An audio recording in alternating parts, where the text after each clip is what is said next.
The EC here. Hi guys and gals. Well, it is Wednesday and I hope you're all well. Oh, first week of my vacation. Goes by fast, isn't it? Yeah. And we haven't been around very much because people have been coming in the house doing some work in the washroom, you know, they're taking things apart and painting and making the floors and stuff like that. So you got to be there anyway. So yeah, we've been around. At least somebody had to be around all the time. Yeah. So, but the weather is cold. It is not even.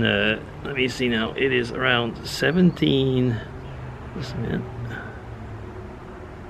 What is 17 Celsius in Fahrenheit? The answer is 62.6 degrees Fahrenheit. Okay, so around 63. I should know these things by now. Yeah, so it, you know, it's in the lower 60s in Fahrenheit. So that's pretty cold. It's strange, isn't it? About the temperatures is something I've pretty much forgotten about the Fahrenheit system. You know, I forget what is what, and I know how to calculate it and so on. I haven't forgotten, you know, like to estimate things in miles and feet and inches, or I look at something, I say it's about a gallon or something like that, and you know, this is a pint, and yeah, you know, things like that, and which is about a quart, something like that, and so on. So there's certain things you just don't really forget, but temperature, I don't know, just it's one of the things that's gone. It might be in part because when I was in science already, way before we changed over to, you know, like when, well, the metric system came pretty fast in Canada, but even if you were working with Americans or what in science, you were already using the metric system. So yeah, anyway. Oh, somebody was asking me not too long ago if things could have been, you know, like what could have been different if I had not gone the path that I was expecting or wanting at the time, meaning when we left Canada. And I was thinking, like, let's see.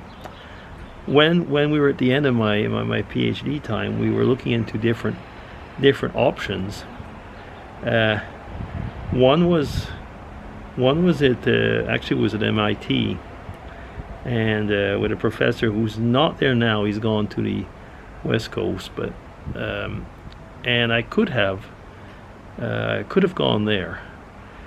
And then the professor in Oxford, Professor Sir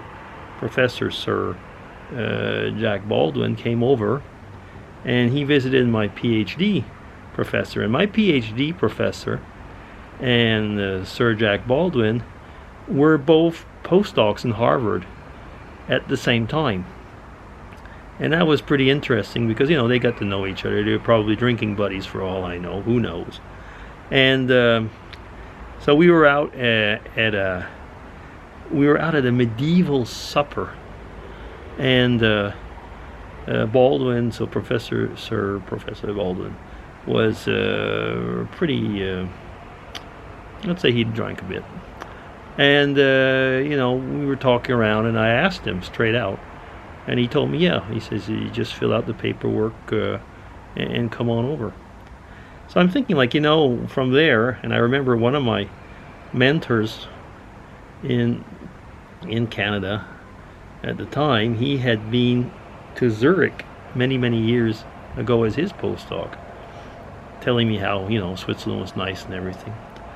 And we had an enormous amount of people from Switzerland that came and postdoced, so come after their PhDs over into our lab. So I mean, I was you know, a period of time in England, and felt like I wanted to move on to something else, and we decided to go to Switzerland, and that was it. You know, I mean, the rest is history. Here we are now. If we hadn't have done that, we've gone to MIT, like actually one of my friends did.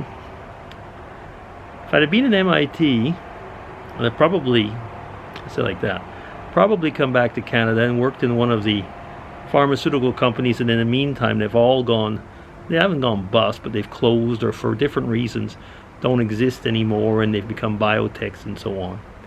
And I don't know, would I have been so as happy? Over here I came to Switzerland and finally got, I find, a nice job in a stable country. I say stable because it's a nice conservative country like I like them. And yeah, life could have changed quite a bit, couldn't it? You just never know. You just never know. You know, somebody, what was the saying? You know, if you got lemons, make lemonade. But that's actually in a negative sense. I mean, because they're seeing lemons as a bad fruit, which it actually isn't. Kind of gets me onto another topic almost. Is, you know, like we often look at things and think like, oh, these are damaged goods, or I don't want these, or these are secondhand, or what. And at the end, I mean, for somebody they might be great.